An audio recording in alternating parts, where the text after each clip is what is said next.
When I was around 10, I met a strange boy who seemed to appear from nowhere, but after about a year, he disappeared. Now, I know the truth.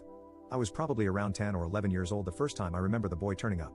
It was the middle of summer, and my friends and I were swimming in a lake in one of my parents' fields. I grew up in a small farmer's town, with a population of no more than 200, so everyone knew everyone.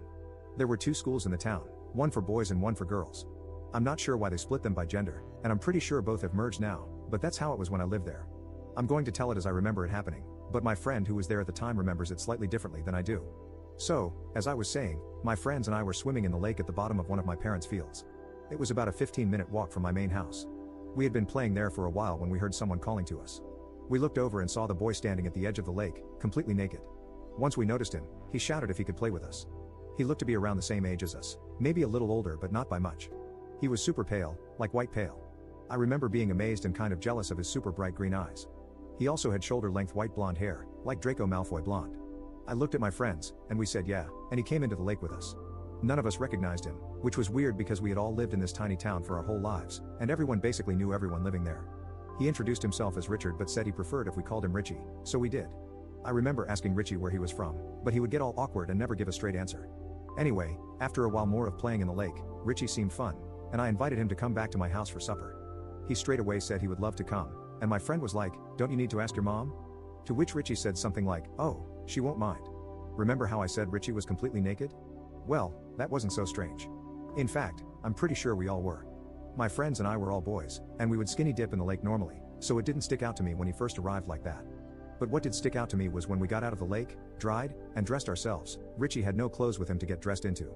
I remember thinking that was super weird, but he said something like, "Oh, I must have forgotten to bring them," which again, I thought was very odd. Like, how do you forget your clothes? I wasn't sure how my parents would react to me bringing home a naked boy, so I gave him my briefs and my overshirt to put on. But yeah, that stuck out as very odd. My friends went back home, and Richie and I went to my house. My dad was like, "Where are his clothes?" I just made something up. I'm pretty sure I said something like his clothes got wet, so we left them in the sun to dry. I got him some trousers to put on. We ate supper, during which I remember him having 3 or 4 plates of food. As I said, Richie is a super skinny boy. I was pretty small and skinny at the time, but he was definitely skinnier than I was, so I was confused about how he ate so much. Richie was super polite and sweet to everyone while he was at my house. After supper, I took him upstairs to my room, and we played on my Nintendo 64 together. He had never seen one before and was super amazed by it. At the time, I thought he had never seen one because they were so old. This was 2010, but my family was poor, and that's all I had. It started to get dark, and I asked him if he wanted to sleep over. He was really excited by that and said yeah. I checked with my parents, but I knew they wouldn't mind because they were both super drunk. So we continued playing until it was super late. After a while, I said it was time that we went to bed as I was tired, but I don't remember him seeming tired at all. Richie asked if he could shower before as we had been playing in my fields and he was really muddy. As he was showering, I made my bed for us and put a movie on the TV for us to watch as we went to sleep. I got into bed, and Richie came in like 5 minutes later and was completely naked again. I was like, "Did you walk from the bathroom like that?"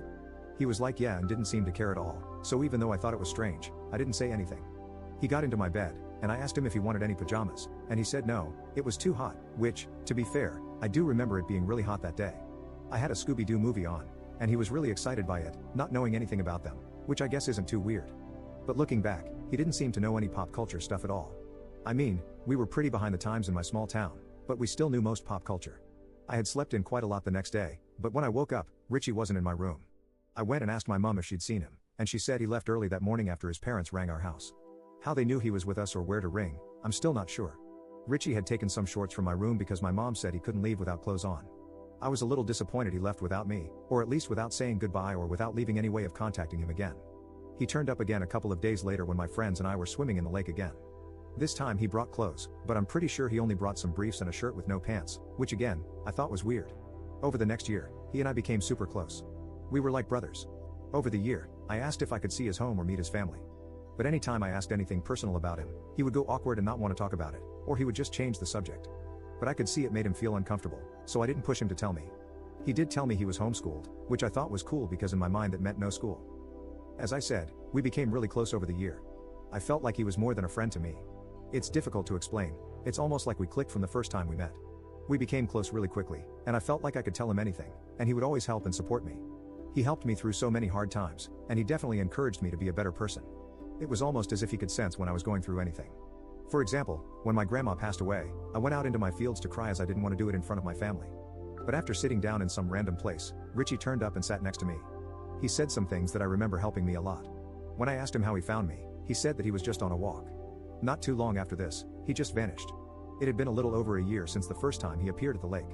It was around September the year after, so it had been around a year and 3 months. He never turned up again, never said goodbye, never left a trace. I was massively upset, and I really missed him. I would walk around the fields looking for him, and I would hang out by the lake where we first met, hoping that he would turn up, but he never did again.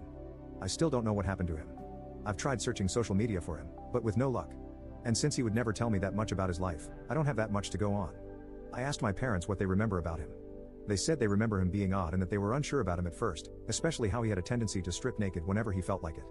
But they also said that he and I were inseparable, and wherever I was, he was sure to be found there too. They said they remember me being heartbroken when he stopped appearing, and they weren't sure whether they should call the police about him being gone, but they never did. I suppose this is a long shot, but if you're reading this, Richie, reach out to me. I'd love to speak to you again and get some answers to all the weird things about you. Update 1.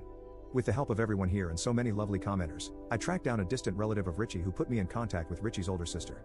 A sister that I did not know existed. For the sake of clarity, I will name the sister Sarah.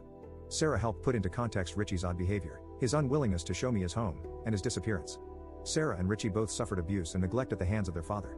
Their father, who struggled with severe mental health issues and illegal substance abuse for most of his adult life. Their father was terrified of the outside world and thus kept them secluded away in secret. According to Sarah, their father was convinced that the world was months away from ending at any given time. He was convinced that the devil was planning to take over his mind and body, and was convinced that Jesus had spoken to him, telling him the only way to keep him and his family safe was to keep them secluded from the outside world. Sarah shared that their father would not often be physically abusive, which I suppose is of some relief. Richie and his family would move often throughout his childhood, never staying in one place for too long as his father feared that the devil would soon find them. Sarah said they were most likely moved in the middle of the night with no forewarning. Though she can't remember the specific time they were moved from my town.